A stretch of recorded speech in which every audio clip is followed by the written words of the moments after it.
Ladies and gentlemen, if you follow the chess world at all, you're probably familiar with two individuals by the names of Vladimir Kramnik and Hans Niemann.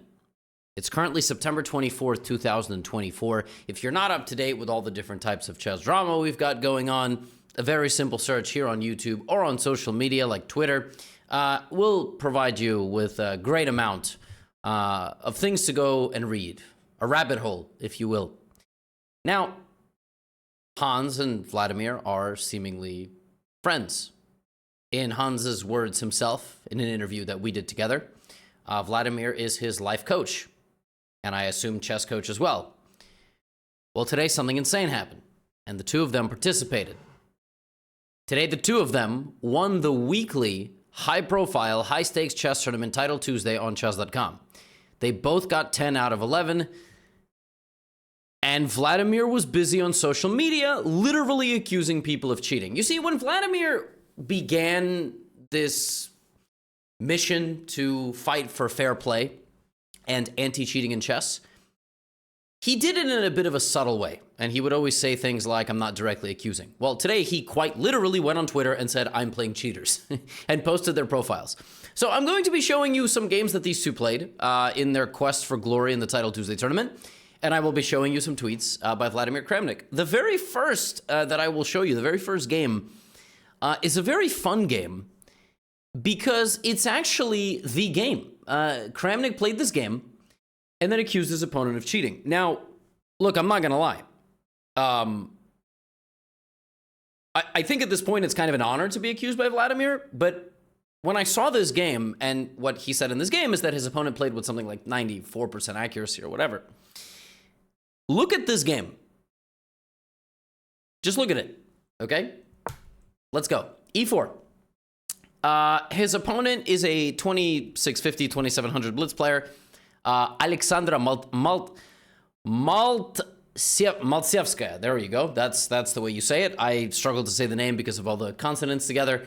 I have played her once or twice before. It was a Sicilian defense, and it was a Najdorf Sicilian. So this has all been played before. G3 is a sideline. I mean, there's a million things you can play. Black now plays E5 and then Knight B3, Bishop E7, completely normal stuff. This is perhaps the first strange moment. Vladimir very quickly playing Bishop to G4, and the opponent can move the queen up. Instead, she plays F3 without spending a whole lot of time. F3 is definitely an odd move. Like, it's a bit more natural to play Queen D3, but probably, you know, F3 is some sort of thing that she knows. So she plays F3. Okay, it's also not the best move. The bishop goes back, and now white plays A4. So whatever white is doing, right, B5 is prevented. D5 is the way that black is going to create counterplay, and white does not stop that. Kramnik is better. He has an advantage because white is not playing the best moves. Now D5. So this sequence here is quite straightforward. White simply trades all of the pieces and plays F4. She could have also played Queen D5 and then Rook D1 or F4. She just plays F4. I mean, it's kind of shocking that a 2650 saw a discovered attack. No wonder he thinks that she's cheating. That's sarcasm, in case you cannot detect it. The queen trade happens. Black goes here, right? So pawn is attacked. And here, white can, you know, defend the pawn, which doesn't really defend the pawn because the pawn is guarding the knight, so bishop b3, knight c2, etc. Instead, she plays bishop c5, which is a pretty reasonable move. And now we are in a position where you don't have to be a genius to play this out with white. Like, nothing surprising has happened. Almost all the pieces have been traded. And now, bishop b7 is played, which is not even the best move. Rook b8, rook d7. Shocking that she saw that she could move her rook out of a fork and defend the bishop. Right? I can't believe she saw that. And now she plays here. And now Kramnik is actually worse after knight g4. Alexandra here has to take this pawn instead. But she plays rook e6, rook f4, and she plays very naturally, doubling the rooks on the 7th rank. Vladimir goes here, and king h8. Now, he's a pawn down, but white can't really do too much on the 7th rank. Rook f7. Vladimir here can take on a4, because the knight is not actually hanging. He doesn't spot that. That's okay. The bishop leaves. Rook b2 looks like it's playable. I guess the idea there was rook h7. So, for example, rook b2, white would play rook h7 and get to this position, and it's probably a draw. Vladimir trying to keep the tension. Higher rated player tends to do this. Actually, white is now better, but she blunders. And a couple moves later, it's actually Vladimir around here who has an advantage. If he plays knight to h3 with 50 seconds on the clock, and he plays it. Right, knight h3. Now white has to be precise. Rook g2, rook g2, rook g2, knight f4 check. And like Vladimir wins a bishop, but luckily white has this move. And so black is only up a pawn, right? Black is down to a final pawn. Black has a knight, but it's probably just going to a draw, h4. And Vladimir is now winning the game. He's now winning the endgame. Knight e5 check, that's the wrong move. He should have went knight b2, right? If a5, knight c4, a6, and this is apparently a winning endgame if you play it like this. A little tricky, but okay, he goes the wrong way, so she brings the king up. He tries to annoy her, but he does it the wrong way. Now her pawn starts moving forward, and with 7 seconds on the clock, she tricks him, and now it's a draw, and there you go. The players repeat, and then after this, I mean, again, nothing special happened. It was a Najdorf. They traded queens and pieces pretty early. It does not take a rocket scientist to play this position. She was actually worse. She was losing in the endgame. He was unable to convert it. And lo and behold, you go to social media, and first of all, this is actually, Vladimir played a grandmaster in the first round of Title Tuesday, who he then proceeded to accuse of cheating. I've muted Vladimir on social media, but I have him here. By the way, just, the shout out to this person. I never know if people are trolling him or baiting him or whatever. Yeah, he just straight up goes game 3, second cheater, all fine. Like, he posts her profile and he calls her a cheater. That's crazy. Like, and the crazy thing is, and then he's like, and then he posts again and he says, "Great level, madame." And then he, then he starts posting her other games and saying, "Oh, her level dropped." Like she had a great level. She was playing well. Now, this is so wild. I mean, this is a former world champion. This is a legend of the game. You take just his chess skills. This is wild. This is wild. He is doing to people what Hans Niemann's entire redemption arc is based on the fact that he's putting all the stuff in the past and moving on. And at this point, like it would be completely unfair to Hans Niemann to say such things that Kramnik is saying about other people about Hans, right? Like, that's the whole thing. And yet they're working together. How does it make any sense? Nothing makes sense. None of it makes sense. It doesn't make sense. I don't know what to say. Like, will Kramnik play a person in the future who's going to cheat against him? Maybe.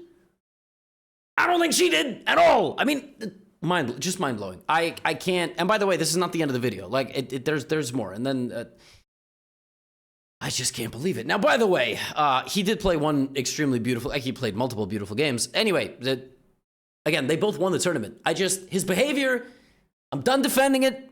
I mean, I wasn't ever defending it, but I was trying to give him benefit of the doubt in certain instances.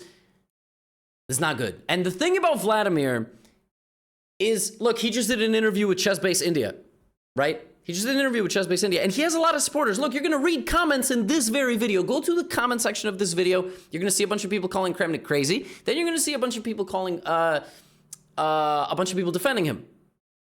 Just telling me that I'm, belittling him or whatever. I mean, you can't act like this. It's just, it's beyond. And then in interviews, he's a super nice guy, sweetheart. He's like, "Oh, I'm not accusing anybody. I'm just going to be the guy that's campaigning for anti-fair play by going on my social media profile and just telling people I think people are cheating." Yeah, the whole thing. Anyway, Hans had a couple of really nice games.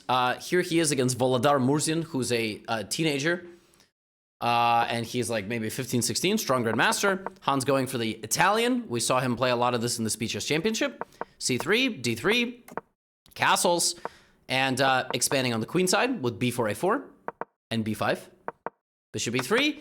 I swear we saw Hans play systems very similar to this in the in the Speed Chess Championship against Magnus. Not so many against Hikaru, but definitely some. And d4.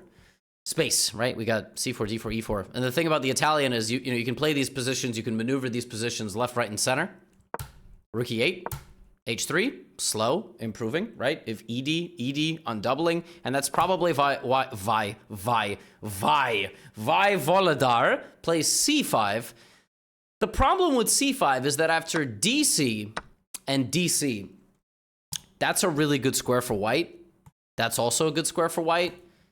This is not a good square for black. So black is not going to access these two squares. White is going to try to access those two squares. Right on cue. Now, if you take, I can take with the c pawn and open up here. I can also maybe take with the e pawn. The only problem with taking with the e pawn at this very moment is that black can go e4. If black could not play e4, if black had to do this and white got to play e4, white is chilling. You may argue this bishop is bad. Yeah, but we'll reposition him. The space advantage is what is significant here.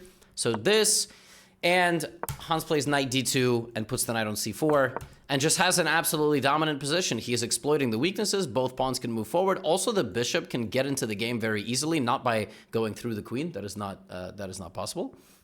But f6, rook c1, and black just simply can't defend the position. Very nice move by Hans, b6. Why b6? Because now you disconnect the queen. The pawn can never go forward. b5 is up for grabs. And also the a pawn is just falling. a5 is just falling. Rook a6. Very nice move, bishop d1. I mean, the level of control shown here, very nice. Bishop going to h5, bishop going to g4, rook b1, rook b5 incoming. Yeah, look at this, just total domination. Bishop g4 was not the move the engine wanted, but it doesn't really matter. d6 is also very nice. I told you, these two pawns, monsters. You can't take on d6, because when you take on d6, I'm going to get a rook to the d file. You can't take on d6, because I'm going to get a rook to the d file. And also, Hans has a 2-minute time advantage. Like, he wins this game and leaves absolutely zero doubt. Zero. Super display. Queen takes d7. For good measure. Sacrificing the queen. Yeah, of course you can play bishop d7. But, like, actually, you can't, because rook c6 is ridiculous. There's no... That's how I would get trapped. You know, I would get hit with rook c6. Queen d7 is the way to go. You win this game with a forced, necessary sacrifice of the queen. The queen has to go to the back rank, and simply rook d1. And rook d8 is unstoppable. King goes up to h7, right? But then bishop f5. King g8, and rook d8. And by the way, you don't even have to... You can move your king. Like, that's how good your position is. You can move your king. You could... Just don't go g4, because that hangs mate. But you can still do this. And rook d8, rook d7, you're still completely winning. Amazing game from Hans. I mean, positional squeeze is an understatement. And there were, I mean, these boys were trading good games. After Vladimir accused his first two out of his first 3 opponents of cheating, he proceeded to win 8 games in a row. Some may turn the tables. I mean, at this point, if it's open season, dude, I had a thought. I was like, if I play Vladimir in Title Tuesday and I'm live streaming it, every move, and I manage a draw, or if the gods open up, the clouds move, lightning strikes, and I beat him in a game, is he gonna post about it? Like, is he gonna straight up accuse me? I had this thought. I was like, I'm streaming. Obviously, everything would be legit. I was like, maybe, honestly. Now, of course, that's a big ask. We have to get paired against each other. Anyway. In this game, he's playing against Alexander Bortnik, perennial 3100 rated player. I think Kramnik has accused him in the past. I think, like, if I search it up, will I find something? Let me see. Nothing. No, I don't see anything specific. No, I don't see anything specific. But that's okay. That's okay. Okay. But he might have, and he just never wrote his name. That's also another option. Anyway, this game was a Queen's Indian. It was a double fianchetto by black. Kramnik, of course, playing typical, you know, Catalan. Like, you take Kramnik's social media aside, dude is one of the best positional players of all time. And the Catalan is at the cornerstone of that. Knight d4, very nice idea. b4, very aggressive. There's also e4 here and castling. b4 just calls the bluff on black's position. Bortnik plays e5. Not the best move. The best move is actually the ridiculous knight to e6, utilizing this pin. I don't know what he would have played after knight b3, but the engine says it's actually not totally lost. But he goes here. Vladimir simply backs up. Now the knight has to go there. Now just castles. Black is already positionally lost. So Vladimir outmaneuvers his opponent in the opening. Now Bortnik plays knight back to e8 and f5. I mean, he's got to create counterplay somehow. Vladimir plays a4, bringing more pieces to the party, right? This is typical stuff here for him. Knight d6, queen d3, defending the center. Every move makes sense. The question is, when is black going to do something here? He plays the move f4. Vladimir just ignoring. Just ignoring. Not worried about this. Is expanding, advancing. That is where he is stronger. Black goes queen f6. Is there any threat associated with that move? No. Then let's go bishop to a3 with the idea to play c5 or b5. That is the point.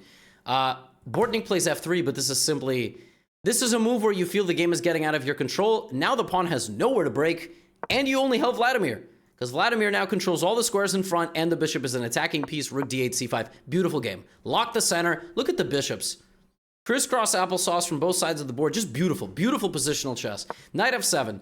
Now the top engine move. Actually, no, not the top engine move. I apologize. Rook d1. Close, but no cigar. Just slowly improving. Counterplay being created, and now Vladimir takes a deep breath. I have no idea. I was not in the room with him, thank God. C takes b6, A takes b6, b5, breaking through, and he has created the imbalance of the outside pass pawn. This pawn is now 2 squares away from queening. Look at the position. I mean, it is a masterclass. Like, again, chess games on the forefront, you're like, this dude is a chess genius. Anti-cheat? Not so much, but, you know, it's okay. d6. This is a beautiful move. That square is covered, but if you take it like this, white gets 2 connected pass pawns on the 6th rank, which is game over. And more than anything, it's what we call a clear and sacrifice. You clear out a square. So Bortnik tries to get rid of the knight. He's doing his best, but it's just not good enough. And there we go. Kramnik is a pawn down, but it is a +3 advantage. He's pushing through. Bishop c6, knight into d5. Just a bludgeoning here. E takes d5 for good measure, so the rook can slide over and help the pawns. And, yeah, oh my God. b7! Have you seen a position like this? At this point, Bortnik is just memeing around. Kramnik gets rid of the piece. If a queen could teleport here, it would be game over, but it's not possible. a8. Queen h8, looking for a checkmate. I would just go king f1, king e1, king d2. Everything is winning, though. This is the best move. Anytime you see a queen infiltrating, en passant is played. The king just blocks. There it is. He plays king h2, and that's the end of the game. His queen's just standing on a8. He might get another one. I don't think he actually ended up getting another one, but he, oh, he did. 3 queens. This is what happens when you play Kramnik, and he's in good form. And shockingly here, Alexander Bortnik resigned. This was just, I mean, this was an unbelievable game. Yes, Bortnik played a, you know, kind of a subpar opening, but just so instructive the way Vladimir squeezed the life out of position on the left side of the board. Very, very nice. By the way, I got more games for you. Wonderful Time, who had a wonderful time in Budapest. I think he gained something like 30 ELO, Vietnamese Grandmaster. If he keeps playing, he's probably going to get to 2650, maybe 2700 FIDE. We will see. By the way, I think Vladimir has accused him of cheating too. Like 90% of the players in this video have been accused. I think he accused Bortnik. I think he accused, well, he definitely accused his first round opponent. I think he's tweeted about Wonderful Time as well. In this game, he played for the London, because that's what he plays online all the time. Hans played c5, c3, and queen b6. Big sideline, inducing d5 and allowing g6. So this is the way that Hans is trying to create counterplay. He goes for a King's Indian defense, which is just a little bit silly, because why is the queen here? Queen is literally never there. And it doesn't make sense because you're not playing a Benoni and you're not playing a Benko. So everything is off here a little bit. I think here black is supposed to play knight e4. That's what you're supposed to do. And the point of knight e4 is that white now does not easily get the development. So for example, queen c2, I think black can play bishop g7. Queen e4, bishop b2. It's kind of crazy, but this is a real thing. And if white tries to save the rook, you get mated like you do in the England Gambit. But Hans didn't play that, and now he's just in a bad King's Indian defense, spending tempi on e6 and e5. This is very bad. So the queen is on b6, which is bad. Hans played a King's Indian where he played e6, then e5, that's bad. He also played c5. In the King's Indian, you do not play c5 and e5 together. That just doesn't happen. You gotta choose one. So positionally, white is totally winning. Actually, the way you win this, according to the engine, is you play g4. And this is a completely dominant positional advantage. Would I lose this game to a 3100 if I played him? Maybe. But positionally, this is totally winning. Engine would beat an engine here 100 games out of 100 games with white. Maybe a miracle draw. But this is over. Like, this is a catastrophic lack of space. If black goes for the typical counterplay like this, you can even play g5, f5, you can play h4. There is just not enough here. It's just not there. Now, Wonderful Time goes for play on the other side of the board, which is okay, but it's not gonna be fatal. And now it gives Hans enough time to organize the typical, King's Indian stuff with the f-pawn. So we get knight b5. Position looks good, and white is making progress, and he's doing everything right, but then suddenly, you're like, well, h5, g4 might be there, so he plays bishop f1 and suddenly loses a pawn. Now, he thought he takes on f4, and this is hanging, but he misses. Knight takes f2 in between move, at Zwischenzug. And the point is that if you take e takes f4, you are up a piece. Look at the piece, you have an extra piece. But you're actually worse. You're worse because black is going to go a6, bishop d4 check. So for example, if you try to run your king to safety, your knight is trapped. So if you try to save your knight, that's great. But now your king can't run to safety. Now your king's out in the open. He's going to get, it's going to be bad. All right? It's going to be bad. This is what happens. So Wonderful Time plays bishop takes g5, losing the queen for the queen. Hans here should take with the pawn. Instead, he takes with the queen, which is not the best move. Pawn takes is better. Very strange engine-like reason. He goes here, but it's still very complicated. He still is winning. He's still okay if he plays a6, but he plays here. He's losing. Now it's a very complicated back and forth game. Rook b3, nice move. Bringing the rook, although bishop d3 is maybe also considered. Rook b3, e4, bishop d4, a6, all these ideas, bishop e5, queen h4, e3 in some positions, king g1, nice and easy, and knight to g4. Okay, you're going to trade the queens. You got to win this game. It's easily over. Hans is down to 20 seconds. But every good player has tricks up their sleeve. Every good player is good defensively. Rook b8, it's GG's. It's GG's. Rook e4. I mean, he's just up a knight. That's easy. a6, okay. Wait, but the knight is a bit stuck. Now, Wonderful Time here plays rook takes e5. And I think he calculated de rook g3. That's what he looked at. However, there is this.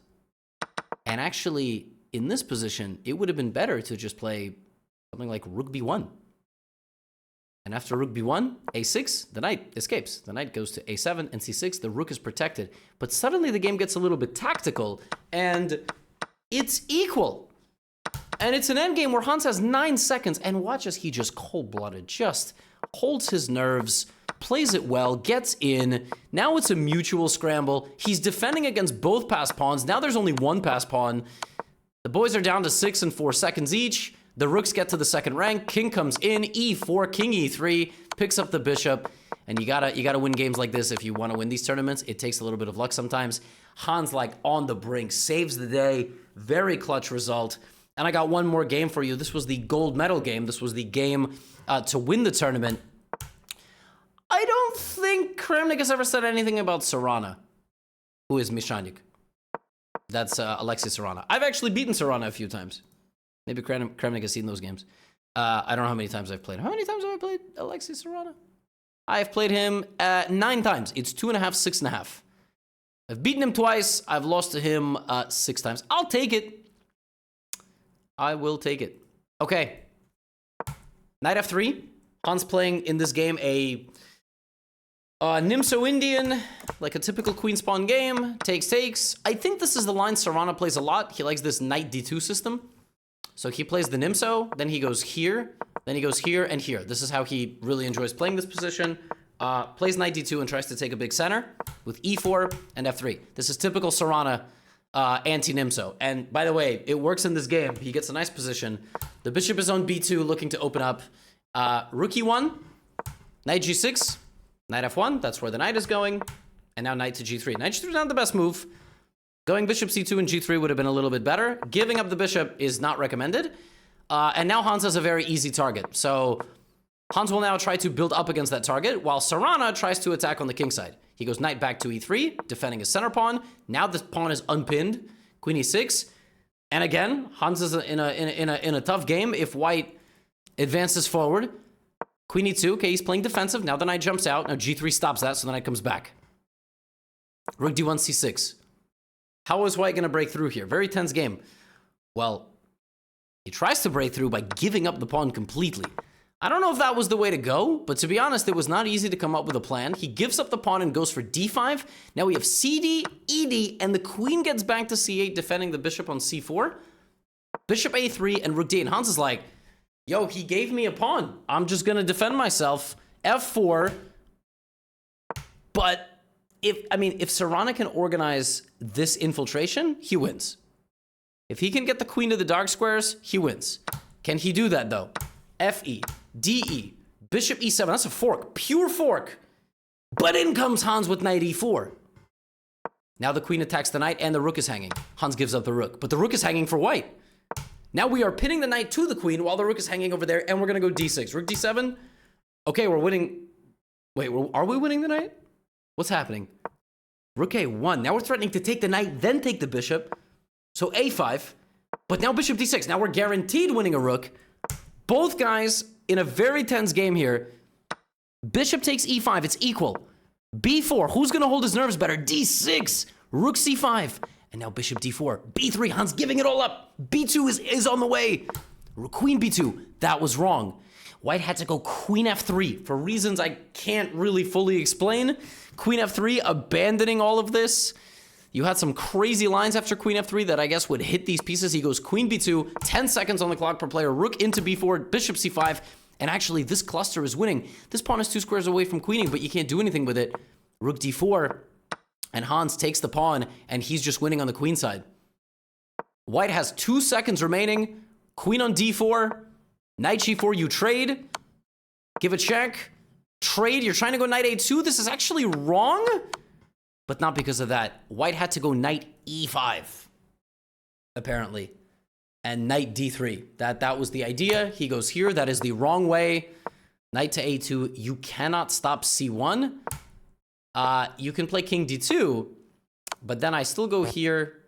Take, bishop c6. You're 2 pawns up in an endgame. It doesn't really matter. That's what happens. You're 2 pawns up in this endgame. And Hans Niemann and Vladimir Kramnik cruise in Title Tuesday to a 10 out of 11 finish. Both of them. And they never even played each other. I wonder what would have happened if they played each other. They got to play next time. Chess is like a movie. It's like an anime. Hans Niemann, since the Speed Chess Championship, tweeted once. He tweeted on September 10th, announcing and reacting to the announcement of the next season. Have you guys watched Netflix Untold? It's like a series behind the scenes of, like, I watched the NBA ref one and I watched the Jake Paul episode. Well, chess is in the next season. This was big news. So that's coming out and Hans reacted to it. He hasn't said anything for like 3 weeks. He just shows up, wins Title Tuesday, doesn't elaborate. And while he wins Title Tuesday, Vladimir Kramnik gets 10 out of 11. And the way Vladimir celebrated was the way you would expect that Vladimir celebrated. He celebrated by going and saying, Santa Claus is real. He did it. It was on his page. And then a few people responded to him messing with him. 2 previously banned on chess.com and then he's just like, chess.com and Hikaru, useful idiots, calm down. Maybe he's tweeted since I started recording the video. Yeah, he was like, I knew that Santa Claus exists. Yeah, listen, my life has been pretty chill ever since I don't see his posts. But every now and then, I can't resist. I mean, I really can't resist. I go and I'm like, what's he up to? It's great. It's great content. what I can't wrap my head around is how he's so normal and nice and likable in interviews, like the one that he did with me. The Indians who are going to watch this and the whole chess-based India thing, he then did an interview with Sagar Shah, and he was so pleasant and so nice while also doing all the other stuff that he's up to. I don't know. If somebody can psychologically break him down, that would be fantastic, because I can't. I don't know. I can't. I'm going to go walk my dog, okay? That's what I'm going to do. And I urge everybody who watches this today, step outside for a little bit, unless you live on like the side of a mountain or it's, you know, Arctic tundra or there's a volcano going off. For legal reasons, if you step outside and get into, you know, some trouble, I'm not responsible. But do get some fresh air. Vladimir, I'm looking at you, all right? That's all I have for you today. Get out of here.